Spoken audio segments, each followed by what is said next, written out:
สบายดีพี่น้องหมดสุขคนเด้อจ้านี่ก็เข้ามาสวรรค์มาฮอดสวรรค์แล้วพี่น้องกาแวะมนต์น้อยหนึ่งพี่น้องเอาข้าวเปียกไปให้มนต์ข้าวเปียกพี่เลี้ยมเราสั่งอะไรพี่น้องให้มนต์ให้หลานเนาะพี่น้องเนาะแล้วก็พาลูกๆเดินทางเข้ามาสวรรค์เลยหากระฮอดบางคำนี่แหละหญ้าน้องบอลกะหนึ่งข้าวพี่น้องเลยอุ่นคงกินเพิ่นว่าป่นปลาคอส่วนน้องบอลกินนะเพิ่นเนาะเมื่อแม่แกะให้อันนี้ก็แกะบ่ได้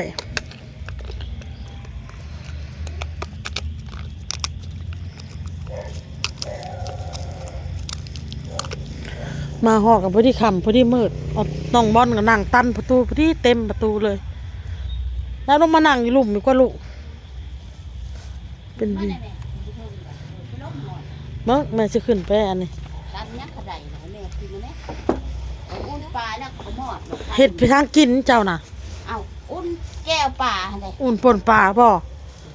ดีใจบ่หลานมานี่ดีใจให้เนาะให้ใหญ่มันมาให้ไปหูโอ้ยมันพดแล้วแม่พอแล้วพดแล้วมันก็กินแหละพดแล้วป้าพดออกเอาโต้บ่ขึ้นมาบ่ลูกโต้เอ้ยโต้แม่อยู่เทิงไปเด้อลูกเด้อพี่แม่อยู่เทิงพี่ลูกมาขึ้นมาลงมาโต้เอ้ยขึ้นมาลูกขึ้นมานั่งเทิงพี่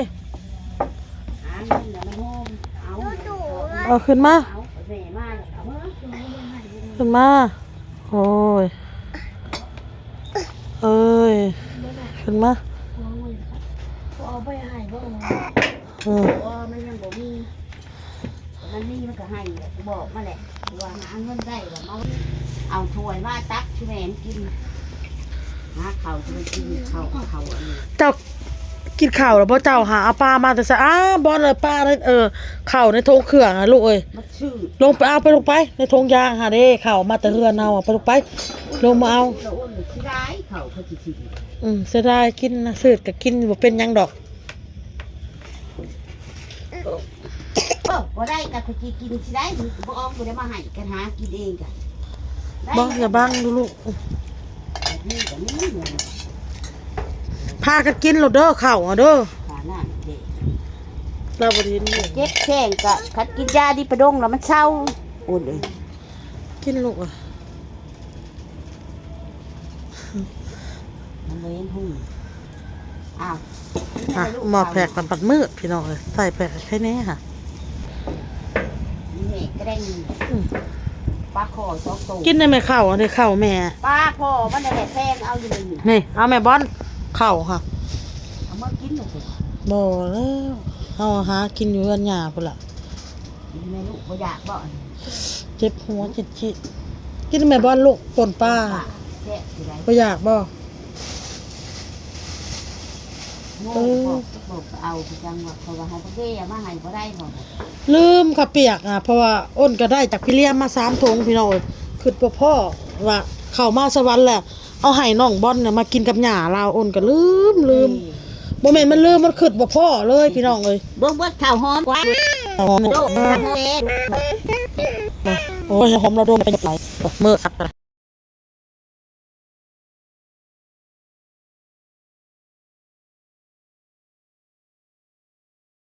ว่ะกินแม่ตัวเองว่ะได้กินอาหารหญ้าน้องบอลเราเว้าให้ฟังพี่น้องว่าโทรศัพท์เราถึกหลัก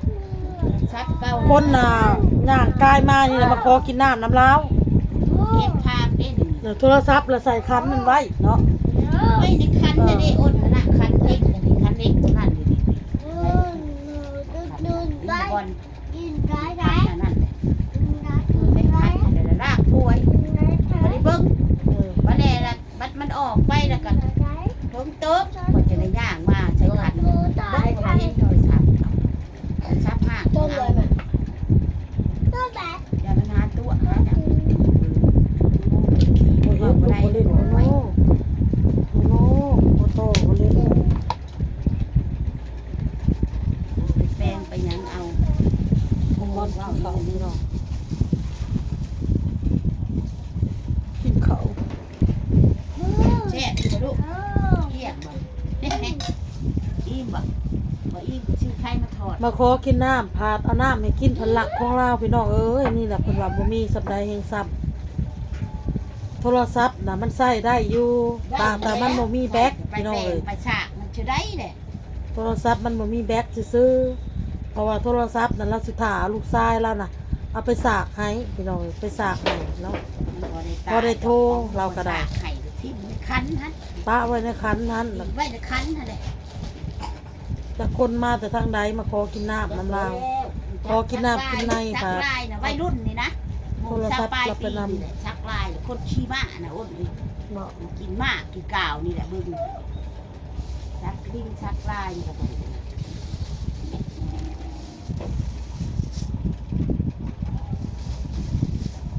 คนก็สิออกเมื่อได้พี่น้องเอ้ยทางด้านนอกอะมืดแล้วนะผมค่ำละสิออกเมื่อแล้วพี่น้องบางทีอะสิได้กลับออกเมื่อเซโนอีกพี่น้องเบิ่งก่อนเนาะพี่น้องเนาะ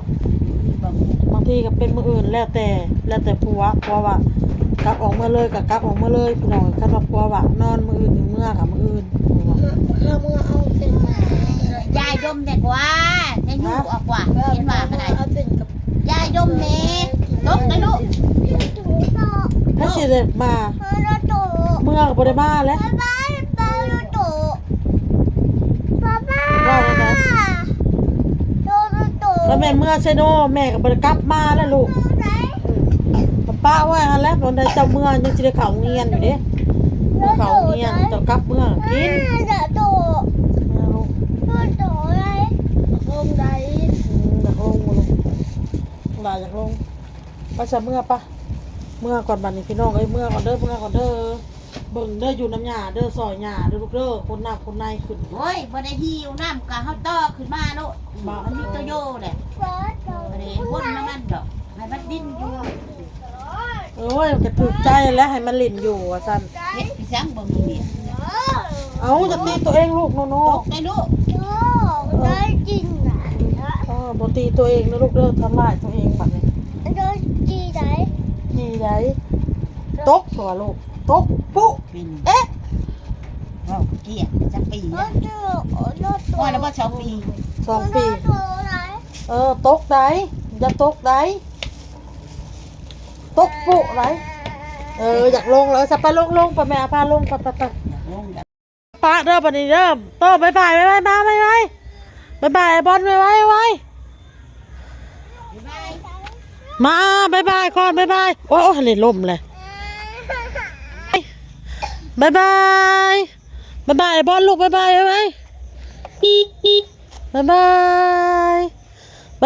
็นอะไรบ๊ายบายบายบอลบ๊ายบายลูกไว้บายเจ็บแล้วพี่น้องเอ้ยบอกว่าบ่บายแล้วบ๊ายบายบอลลูกบ๊ายบายโตบ๊ายบายอ้ายเร็วๆพี่ไอ้บอลอยู่พี่ง่วงมาบาย แม่ บาย พ่อแม่ บายอ้ายเพิ่นพี่น้อง บ๊ายบาย มันนี้มาหอนเงินหญ้าเลยพี่น้องเด้ออาบน้ำเอาโตป้อนข้าวเรียบร้อยเอานอนพี่น้องเอ้ยเอาโต